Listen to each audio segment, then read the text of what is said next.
She is the regional director and general manager of Inmobi. She manages operations, sales, business strategy, business development, and marketing throughout the Southeast Asia, Hong Kong, and Taiwan region. Um, I in my previous posting, we've worked with Inmobi before, and Inmobi is a mobile ad network. It's an international mobile ad network. Before joining Inmobi, Phalgun took on several leadership roles at Google, Nokia, and McKinsey. Her extensive experience and expertise in mobile advertising and branding has made Phalgun a choice speaker in this industry. Ladies and gentlemen, let's all welcome her. So I hope all of you had coffee after lunch, hopefully, being this first speaker after lunch. Great, so today I want to talk about three things, which is what are the key trends and the why of mobile advertising, specifically in this region and the Philippines in particular. But I really want to deep dive in the second part of my presentation around the how of mobile advertising, specifically around mobile rich media. And then the third part I'm going to discuss is what is the kind of future innovations we're seeing on mobile and what you can expect over the next year to 5 years. So for those of you who are not familiar with Inmobi, as was mentioned, we're the world's largest independent mobile advertising network. So right now, globally, our reach is about 600 million users. Across Asia Pacific, our reach is about 245 million users. We have over 13,000 publishers on our network. And one thing that we do uniquely is we have a technology called Sprout that lets us build rich media mobile ad units, which I'll show you a lot of examples for that. So end to end, we do the in-house creatives. We have our own creative services teams in-house. We do the rich media for free. We run it across our network, and we do all the research, campaign analytics, et cetera.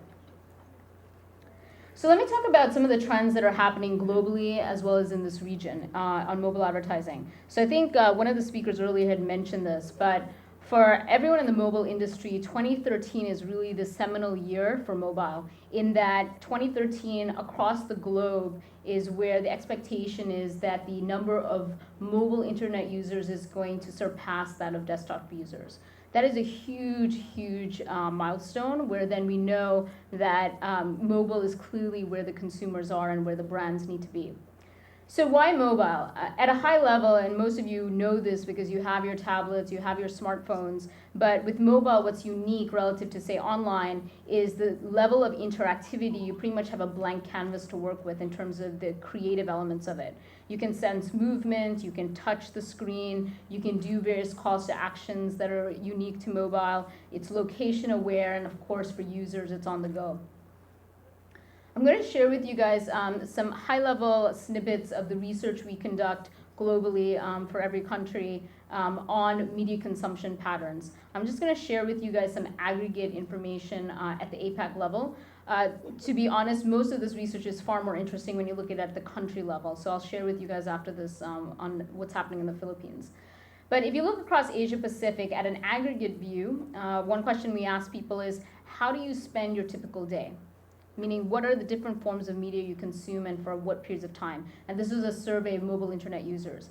And what we found is on average, users spend about 5.5 hours of the day consuming some sort of media. When you look at the breakdown of that, 101 minutes of mobile internet users are spending that on mobile. And that's specifically not including SMS and calls, which means that they're either accessing mobile apps or mobile sites. And you compare that relative to, say, TV, which is at 84 minutes, and say online, which is at 83 minutes. So again, I mean, all the data is pointing to where the mobile users are. If you look particularly in emerging markets, you'll see by far the predominant media that's consumed is mobile relative to anything else. We also know from the research that more than 50% of users see mobile as their exclusive or, in cases, primary means of getting online. And then we also ask people of what is their comfort level with mobile advertising relative to, say, TV and online advertising. And about 63%, again, APAC-wide, said they're either equally or more comfortable with mobile advertising. This is an interesting chart, again, aggregated across APAC of how did the different forms of media impact your purchase decisions when you actually were going into the store or deciding to purchase something. And what you see is mobile is almost caught up at an aggregate level relative to TV and online. And we're seeing that trend, again, most emerging markets, mobile is actually number one in many markets like, say, Indonesia or Thailand. I'm going to share with you guys some data that's specific to the Philippines, given the audience here in the room. So this data is all that I'm going to go through is all Philippines specific. So that 5.5 you saw in Asia Pacific in aggregate is actually higher here in the Philippines. So it's about 6.4 hours is spent on some sort of media. 132 minutes is spent on mobile relative to, you can see, 104 minutes on TV and online. There's this very interesting trend, and we see this in every market, which is this dual screen behavior, which is while people are on TV, they're also on their mobile device. So in the Philippines, we know that 35% of consumers said that they multitask while watching TV. So they're on their device, they're on their tablet, or on their phone. We asked people in the Philippines, how do they get online? And 67% said that they see mobile as the primary exclusive means of getting online. This is an interesting view of seeing that same cut by every single market. And you'll see what I was mentioning earlier. Most of the emerging markets, they're far more ahead in terms of mobile. But generally as a region, it's going there. So where are users in the Philippines when they're on their mobile device? So this is interesting statistics. Yeah, so bathroom ones are, that's, I don't know. So you have 63% are using it lying in bed. So if you think about it, a lot of people, when they get up in the morning, when they go to bed at night, they're checking their email, they're playing a game, or they're doing something on it. And then the second biggest usage is while watching TV, which is actually higher here in the Philippines than I would say in other markets. 27% said when they're waiting for something. So if you think about it, you could be waiting in line at a store, you could be waiting for anything, and then usually people will grab their phone and start using it. And you can see the rest of there. So what are they doing when they're on their mobile device? So 25%, so the top three, and this is pretty consistent in every market, the top three in the Philippines is using it for some sort of entertainment. So they're consuming music or videos. 18% said they're playing games. We know there's a lot of correlation to, for example, mobile mothers and playing casual games. You think, okay, playing games might be just for youth and teenagers, but there's actually high correlations to women and mothers in particular. And the third big one is social media. So, of course, people checking Facebook or Twitter or whatever's there locally. So those generally are the top three, and this is the numbers here for the Philippines. So how are they accessing mobile in the Philippines? So what's interesting, if you look, again, aggregate APAC, it's probably trending to about 50-50 right now.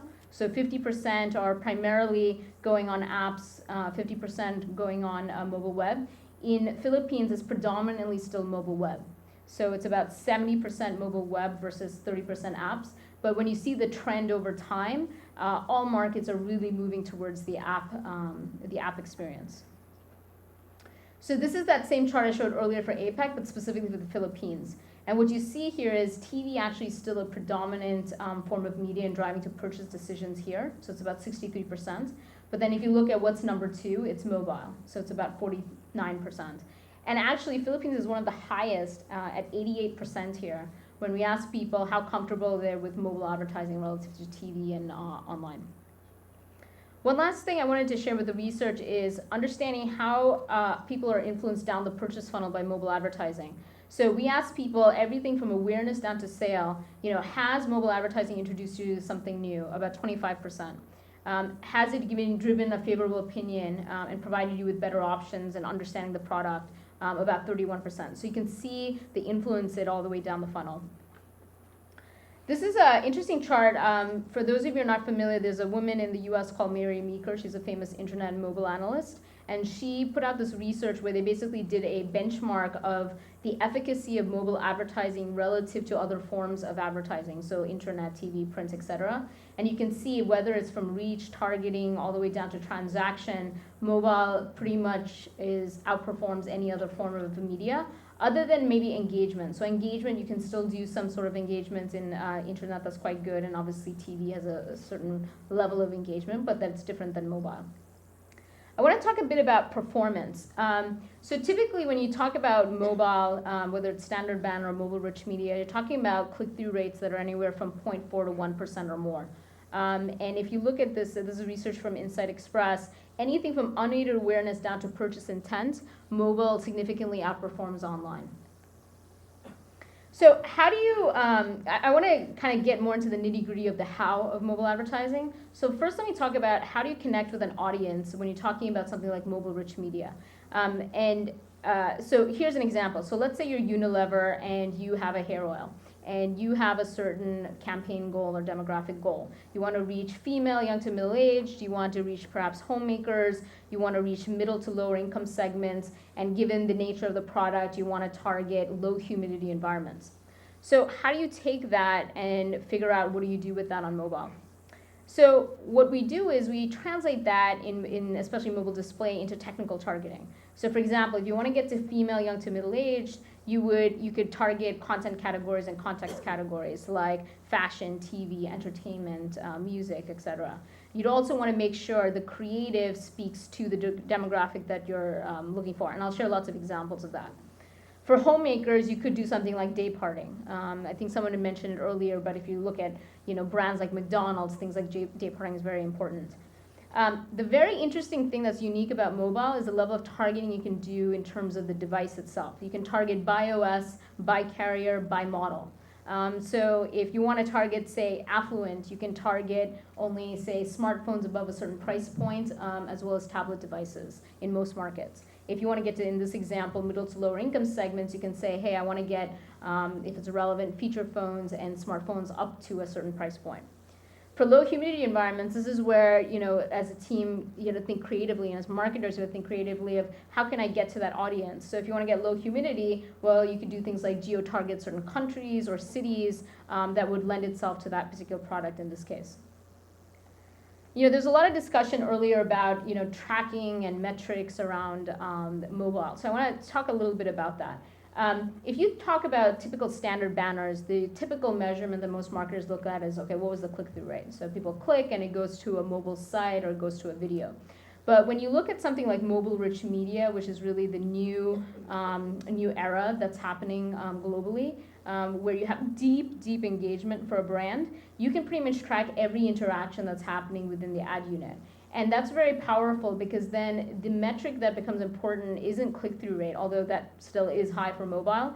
What's important is what is the engagement? What is the call to action you're trying to drive the user to? And then you can measure against that. And that ultimately is the real metric of success. This is just more examples of how you can do it. So this is all a great story, right? So mobile is where consumers are, the performance is great, you can track it, the metrics are pretty clear, but then what's the problem? So the problem from an industry perspective is, if you look at it today, majority of media planning happens in silos. So you have folks thinking about the TV strategy, separate from the print strategy, separate from online/digital, separate from, say, mobile or out of home. And when you look at it from an advertiser perspective or a brand perspective, they're constantly thinking, or should be thinking, of how do you go beyond that? How do you extend the value of all these different silos? So if you have a 30-second TV spot, how do you extend the user engagement beyond that one media? How do you increase the value of mobile buys to justify the purchase? How do you further justify ROI around print? So the thesis I want to present to you guys is mobile creative, specifically in mobile-rich media, is a key to having that connected strategy across social, TV, print, and many others. And I'll share with you lots of examples of how we've done this for lots of brands in the region and globally as well. So this brings me to kind of the how and the creative innovation and trends that are happening. Just to level set everyone in the room, because I don't know what everyone's awareness is on mobile-rich media. If you look over 10, 12 years ago, when people said mobile advertising, it was pretty much SMS, because of the basic Nokia feature phones. But then as phones became more complex, we were able to do things like standard banners, which I'm sure most of you have seen. But it's really in the last year or two that you've seen this explosion in what we call mobile-rich media, which specifically works on iOS and Android. But you basically click, the ad unit opens up full screen, you can interact with it, you can close it, and you're back to what you're originally doing. So from an engagement perspective, it's what I was referring to earlier as a completely blank canvas. So what are the trends? So one trend we're seeing is many brands will come to us or their agency and say, hey, I want to create an app, right? And what you can actually do is, unless the app is very utilitarian, like the Domino's example, where clearly there's, that obviously was very good and it drove a lot of direct action, you can actually bring a lot of app-like experiences within a mobile rich media ad unit. So I'll just play for you guys this example. So we did this with Levi's jeans. And now this looks like an app, but this is actually the ad unit. And what it does is it personalizes and customizes for the user what is their perfect pair of jeans. Everyone has problems finding a good pair of jeans. So it asks, what are your typical fit issues? It asks for a quick survey. What is your seat type? What is your waist size, etc. And it comes out with a recommendation saying, hey, you're a bold curve. You can either click to buy now or click to share it with your friends and take some call to action about it. So it's a very personalized, kind of very quick app. It's very useful from a user perspective. Here's an example. I'm going to share with you guys examples by different verticals just to give you a sense of what else is possible. So here's an example we did with Samsung where typically best practice when you have some sort of product you're trying to showcase, you can do things like 360 rotations of the device or the product. So in this case, you can do 360 of the S3, and it was more of a kind of branding campaign where you could have video as well. Here's an example we did with Celcom, which is a telco in Malaysia. We work with pretty much all the major telcos, and especially given that you can do carrier level targeting in mobile advertising, this becomes very important. So with Celcom, you can see that while they're driving people to click on find packages and additional plans, they're also pushing the BlackBerry curve in this case. So you can get various phone details and you can click to find the nearest store near you. So based on your GPS location, it'll pull up, here's all the locations that you can walk to and go sign up for a plan. Here's a great example of something we did with Unilever, and this is a very good example of connecting the whole TV model with mobile. So if you look at most CPGs, they're huge on TV. So what we did is Unilever, just like any other CPG, had a TVC ad. So what we did was create an interaction around the TVC. So in this case, it was for Sunsilk. So the user is asked to shake the phone. The woman's hair becomes all frizzy. You drag, drop, and apply the Sunsilk product to the hair. It becomes nice and beautiful, and it never frizzes up again. And then it's almost secondary. Then the point is to then click on the trailer to get more information and see the video and take further calls to actions. But you can see from an engagement perspective, it's significantly higher than what you would normally experience. This is a great example of a trend we're seeing in what we call advert gaming. And so what we did is when you look at gamification of ads, what you see is there's much higher brand recall, much higher engagement when they have a simple, basic game that really draws people into the engagement of the brand. So in this case, this is again with Unilever with the Lux Magical Spell. The user, this is again the ad unit where the user is asked to, within 30 seconds or some period of time, collect all the magical ingredients that are in the Lux Magical Spell. So you can think about it from a user perspective, you're really understanding, okay, what's in this and what's special about the product. You can get a high score, and then it drives them to redeem a coupon or a promotion. This is a ad unit we did with Samsung that actually won an award. This is based in India. So I think most of you hopefully are familiar with Draw Something. That was huge in the last several months. So what we did was a Draw Something game for the Samsung S3. So people are asked to guess. It already has the pre-sketched drawing. So people have to type in and guess what is the key feature of the Samsung S3. So it went through several iterations. So for example, they're trying to promote the S Pen on the Samsung phone. So they have to type that in as the answer to one of the drawings. So this had, I think, over a 5-minute engagement rate in this particular ad unit, which is obviously huge. Here's an ad unit in automotive, which is interesting because it's customization. So this one recently won the Gold Global Award at the Smarties. But what we did here was you're basically asked to build your own car. So you're asked to choose the colors, choose the hubcaps, choose different stylings on the vehicle, and then you can either drive it to finding a dealer or the nearest dealer locator, or sign up for a test drive, whatever is the call to action there. This is you wouldn't think in automotive there'd be a lot of gamification examples, but this is a really interesting one with VW. So VW has this really great car that does self-parking. I don't know if how many of you guys know that they have this car, but I didn't realize it until we did the ad. But the whole point of this is actually can self-park itself completely hands-free. And so what we did is we created a very simple game. It's nothing complex. We don't expect people to play it over and over again. But it's to drive the point home that this is a hands-free parking. So the user is asked to, as quickly as they can in the time period the car self-parks to do a high five, do as many high fives as they can. So it drives the point that it's, you know, a hands-free, which is one of the key experiences of this car. This is an interesting example. We've done an entertainment around content and services. What's interesting about this example is this is with Singtel, and the product they were trying to sell here was the Mio TV, and specifically subscribing to the season pass. So the call to action down below is a click to call to then call and subscribe. But the way we drew the user into the experience was to highlight the content. So what will they get for it? So in this case, we highlighted Modern Family, which is a very popular show in the US and globally. And so you can click on each of the characters, you can understand their story behind the characters, you can click on the trailers to really understand, you know, and get drawn into the show. So then that'll prompt you to then want to subscribe in order to get this exclusively. So several folks had McDonald's examples, so I have a McDonald's example as well. This is a great example, very unique, of context and location based on weather. So McDonald's and many fast food companies have good research that shows, you know, depending on the weather outside, they know what people will buy inside, right? Makes sense. So what we did is we actually built in a weather feed into the ad unit. So depending on the geolocation, so let's say you're standing in Manila, it's 30 degrees, 32 degrees and sunny outside, the ad personalizes to go get some cold drinks because it's hot. And then you can click to find the nearest store.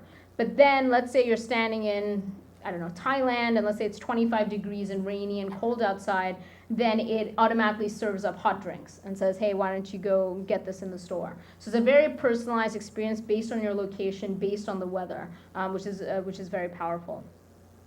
I'm just going to skip over some other examples. This is one, again, we did with Unilever, where the user is asked to experience the product. So they're asked, in this case, because it's a hair fall solution, to brush the model's hair, to apply the product. There's a range of calls to actions that really drive them, and this also won kind of range of awards. There's a very interesting thing you can do with mobile advertising as it relates to handsets. So for anyone in the room that, you know, works with handset manufacturers, or any kind of software really, is that you can emulate the software and experience within the phone and within the ad unit.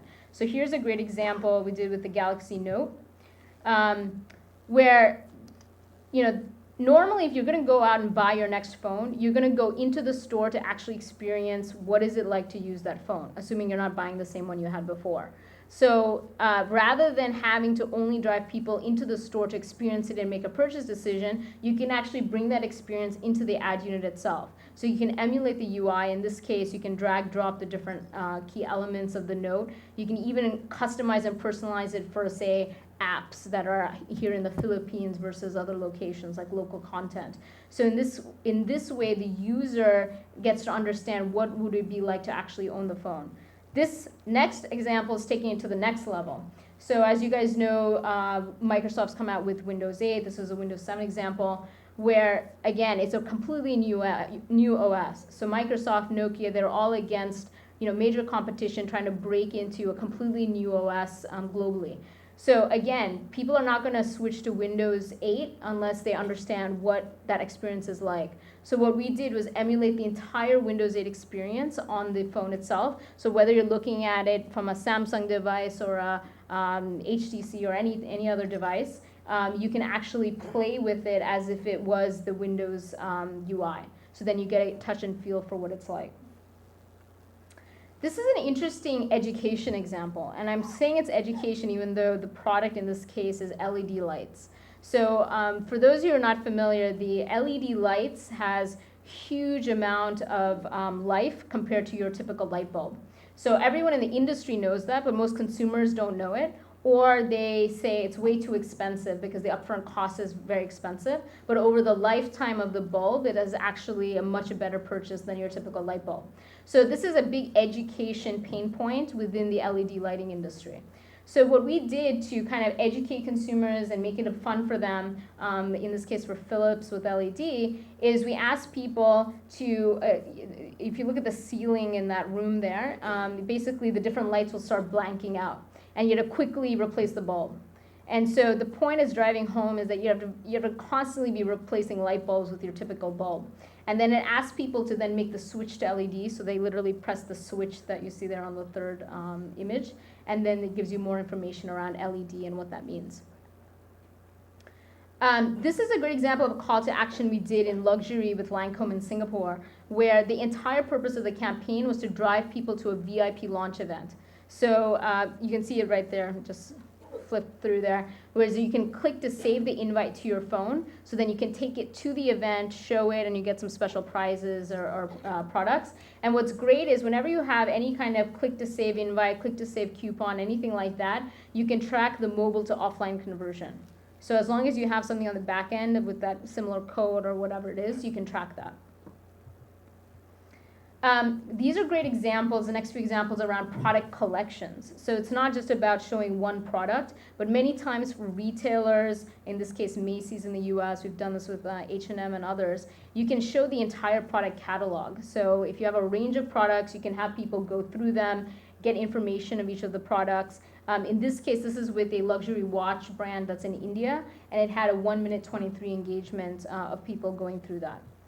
This is taking product catalogs to the next level. So rather than just saying, okay, here's our products, this is actually taking the user through a journey to curate what products the brand thinks is best for them. So the user's first asked to say, is this a gift for him or for her? This is for Tiffany's. And so let's say you click her. So then it says, great, so is this for a birthday, an anniversary, or what occasion is it? So depending on that, the ad automatically curates, here are the specific Tiffany recommended gifts for that particular occasion. So you can see that from a user perspective, it's not just about pushing the product, but it's really about engaging them, informing them, and frankly advising them on what best to do. One trend that we're starting to see is around enterprise. Traditionally, mobile advertising, even mobile rich media, has been very much a B2C type ad unit. We're seeing more and more interest from enterprise. And the reason you can do that is because the level of targeting you can do. Because you can target, for example, enterprise class devices in mobile, so then you can get to decision makers like IT professionals or whatever it is that you're going for.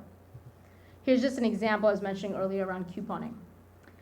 So finally, I'm going to just, last few bit of this, I'm going to just talk a bit about the innovations that are coming forward and are here going forward.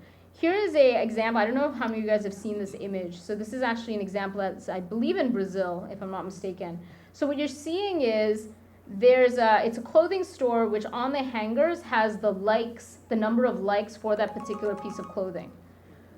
So now think about that. I mean, this is a clothing example, but you can easily apply this to any product in any store, right? So if you can, click to like or click to share on, say, the mobile ad unit, it'll automatically update in the store whether you're selling clothing or books or any product.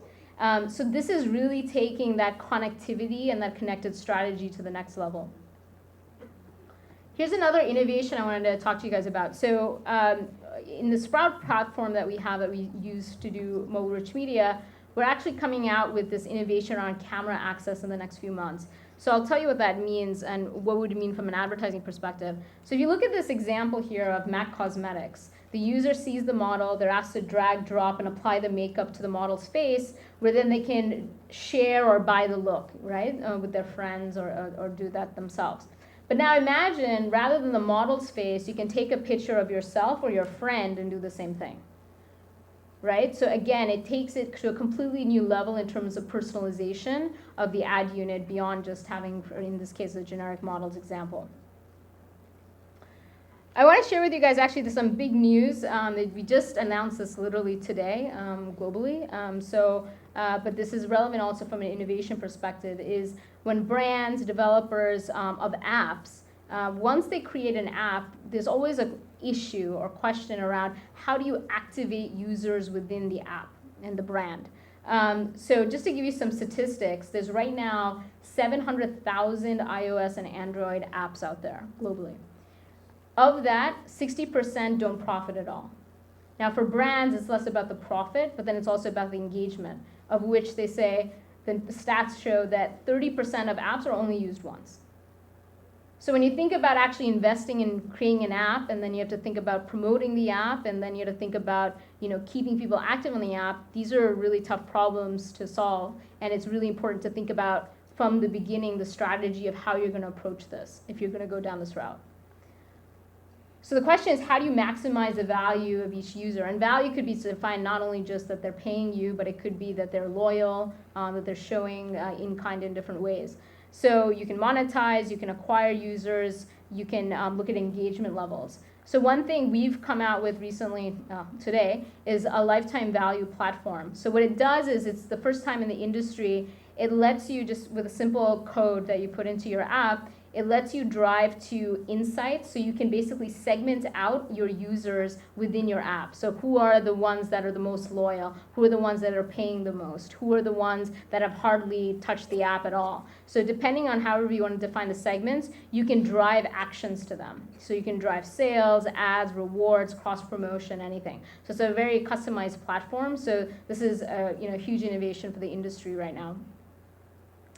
And finally, I want to end on a note, which is, to me, this is a little further out, probably the next 2 years or so, is how do you take advantage of dual screen behavior? So in the Philippines, I mentioned earlier, 35% of smartphone and tablet users use their device while watching TV. So that's really interesting. So but now, how do you take advantage of that? What does that mean? So I'll show you guys a video of something we demoed at Mobile World Congress. Just to prep the video a bit. So what you're seeing is, imagine you're sitting in front of your TV, in this case it has to be a smart TV, and you're watching some show. In this case it's Nat Geo Great Migrations show that's going on. And then you see in the upper right a trigger that says ads by Inmobi, right? So then now I'm going to hit the play button here.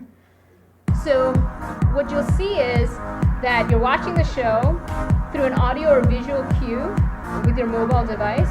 You can trigger that whatever content you're seeing on the TV, it will pull a related content to your device. It could be about the show, or about whatever's the topic, or ad even, or it could be something related that you're looking to cross-promote. So in this case, this is cross-promoting Shark Week, which is huge on Nat Geo in this case. So, but it gives you a sense of how you can really take this connected strategy to the next level of what people are viewing while they have their device in front of them. And with that, I think I'm done. So thank you all very much.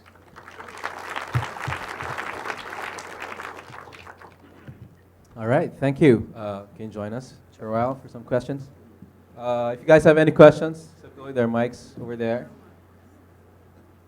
Please don't be shy. Any questions?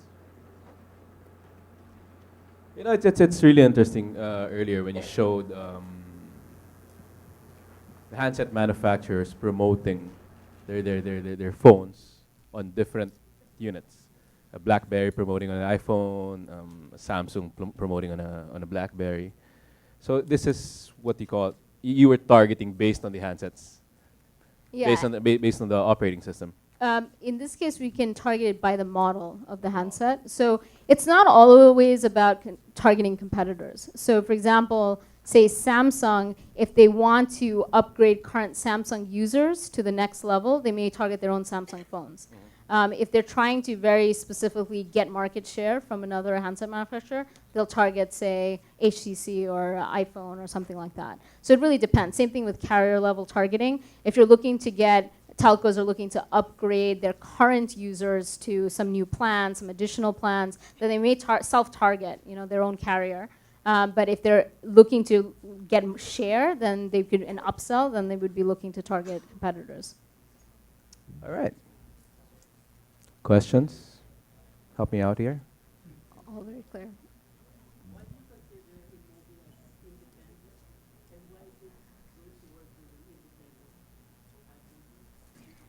So the reason we say independent is we're not part of, say, Google or, say, in this case, Apple, which are the other two big ones. We're second largest after Google, just on a total basis. But it helps to be independent because a lot of the technologies we have, we're ad network neutral, even though we have our own ad network. So I'll give an example. I didn't cover this in this presentation, but we have something called Inmobi Ad Tracker, which lets you track to any conversion goal you have. But that's an open platform. So whether you want to be using any other ad network, Google, anything, or ourselves, that's something you can do. Typically, when you look at, I mean, I used to work at Google, but typically when you look at most of these other large competitors that have a whole range suite of other products, many of their solutions are tailored to optimize for their business. Questions? All right. In the Philippines, we're a predominantly prepaid market. Okay, it's a prepaid market. Users are not profiled. Users are not required to register. If I was an advertiser, how can Inmobi help me target the consumers better without the necessary demographics? So there are a couple of ways you can do that. So you can always target content and context. So whether it's on prepaid or postpaid devices, if someone's, say, on Angry Birds, I know someone here's from Angry Birds, or let's say they're on a woman-specific kind of content, that's how you can get to the kind of audience that you're looking for. Also, just to talk a bit about, user information and profiling, most advertising, we don't collect personally identifying information. That's generally not considered good. But the way advertisers, if they want to, for example, get specific user information, is they could have some sort of lead gen form built into the ad unit. So let's say in the auto example, if someone wants to sign up for a test drive, they fill in their name and contact details, and then they can contact them. So targeting can happen at a network level, so depending on the audience that you're trying to get to. We would also do a certain OS targeting to get to certain socioeconomic targeting. But then you can also do it, you can actually collect user information if that's what's prompted. All right. Question?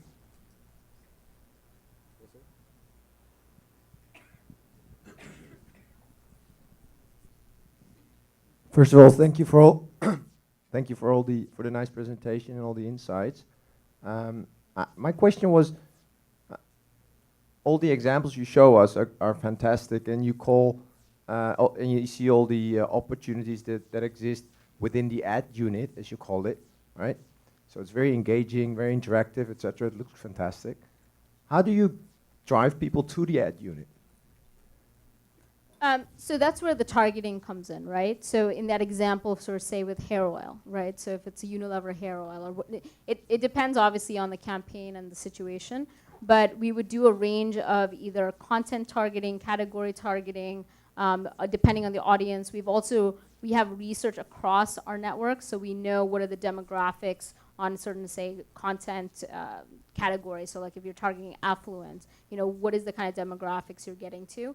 So targeting is something that's constantly evolving in this industry. So if you look at, say, zip code level targeting, right? So some people will say, I only want to target within a certain radius of a zip code for whatever reason. That depends on getting the right third-party data that can feed into the targeting. So really depending on what's the need, that's how we get to it. So we can do, as I mentioned, technical targeting, content targeting, and a whole range of others, geo-targeting, et cetera. But most of the time, if I understand correctly, it's while people are consuming media on their smartphone. Correct. So they're on their app or mobile site. So in a way, you have to break into their behavior. Well, we know their behavior in the context of if someone is on, I don't know, say Wall Street Journal, right? So they're on that app. Well, we know then you're likely a business user, you're likely affluent in terms of the professional demographics. I would say if you look across the publisher universe of people who have apps and mobile sites, it's not perfect information. And the reason is most publishers, many of them don't even collect demographic information on their own. And if they do, they don't necessarily share it. So what we end up having to do is run research across our own network to understand what is the demographic going to all of these different properties. So that's how we get to that. Any other questions? Samar, okay, one last one from me. You mentioned earlier that the average click-through rate is from 0.4 to 1%. Amongst the brands that you worked with, what are their expectations in terms of the click-through? Not just the click-through, it's actually the engagement the action that the consumers take. In your experience, do brands usually demand a higher engagement rate as compared to average in the industry?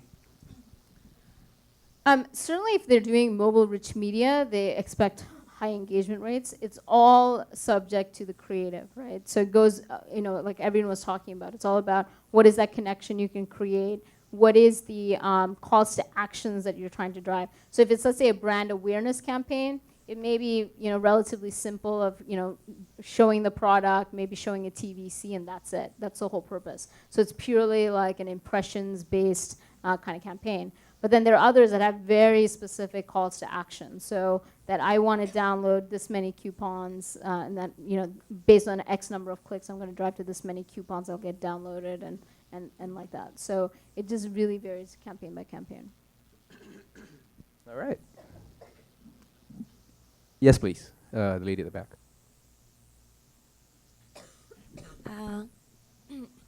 How do you address the challenge? Because the examples that you showed, the rich media ads, how do you address the challenge of the networks actually when you access 3G or internet?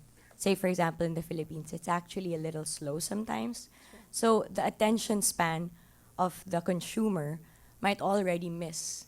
I mean, the consumer can completely just miss the ad and not want to see it. So how do you address that? And do you think the Philippines is ready for mobile-rich ads? And what are the countries that already make use of a lot of mobile-rich ads? And lastly, if we don't do that option, what's a basic way for having ads online? Sure, I'm on mobile. Yeah, so those are great questions. So let's talk a bit about the weight of the ad unit. So one thing that we do, and one of the reasons why we do this internally as a company, is we have a lot of best practices on the weight. So for example, a lot of creative agencies may not know mobile as much, so then it tends to have very heavy ad units that may not resolve itself on, like, if someone's on a 2.5 connection or something slower. So we optimize our creatives to make sure that it loads within, best practice we say is between 3 to 5 seconds that the ad unit loads. So we have best practices of, what is the weight of that ad unit. And then we can also, depending on the needs of the ad unit. So for example, I'll give a great example. In India, we ran an ad unit which was a virtual test drive for Ford. So it had video where you had to, with the accelerometer, it seems like you're on the inside of the vehicle. And with the accelerometer, you basically do a virtual drive through the Pyrenees in France or something like that. So that was specifically designed to be a tablet-based ad unit, and we specifically targeted it that it only gets access through Wi-Fi and 3G because of the weight of the ad unit. In other scenarios, what we'll do is, depending on what's the reach required, so you're asking, if it's, say, it's 2.5G or it's a lesser smartphone, then the most basic thing you can do is, of course, a standard banner. So then you can, there's nothing interactive about it, but you can click and you can go to a mobile site or to a, sometimes people run campaigns of just click to install. So you click and it goes to Google Play or it goes to the iPhone store and it installs. Like, that's the purpose of the campaign. So it really varies. But when you have a standard banner, then you have to really think about where is the person going to after that? And is that optimized for mobile? All right. I don't know if I answered all of her questions. Hello. Yeah, you should have. Questions? I think we have time for a few more. There you go. Hi, Adrian here. What's your take on Facebook mobile ads? Because they've been rolling out with new ad platforms like this one, for example, click to install inside on the newsfeed itself. So there. So it's funny you asked. So July, who's on our team here in Manila, she used to be in the Facebook team here. From what I understand, the click-through rates, and I'm honestly not an expert on this, so I don't want to speak out of turn, but my understanding in general is Facebook ads are significantly lower click-through rates, given the kind of ad formats they are in and all that. So for the latest ones, I still haven't heard that the kind of click-through rates that they're seeing is significantly more than where it was before. I don't believe they're doing any kind of rich media ad units, the kind of that we're talking about. So it's not really an apples to apples comparison in that case. If it's something as very transactional as like click to installs, then yeah, maybe that's okay. But we easily do click to installs as well in this context. All right. Last, you mentioned earlier that one of the basic problems of mobile advertising, mobile marketing is that media planning are on silos, right? Would you know of any tool, or is there any other organization doing an integrated media planning solution? No. But I think part of this is having these kind of discussions around that with agencies and with brands. I think the closest we get is that with some brands, what we've done is we really strategize around what is the total message they're trying to create across their range of media, and how do we build and bring those experiences into the context of mobile. So for example, if there's a social strategy, some CPG companies, a lot of them, they're trying to drive to as many fans as they can on Facebook. Whether or not that's a good strategy is a different issue, but a lot of them have that as part of their strategy. And then they may have, say, a TVC. So they have a kind of a range of different elements that are there. And so what we try to do is integrate that creatively in this kind of context. But I would say, if the question is, do agencies, brands, are they systematically thinking through that in that kind of collected way? I don't see that happening right now. Or not consistently, let's say. All right. If there are no more questions, thank you.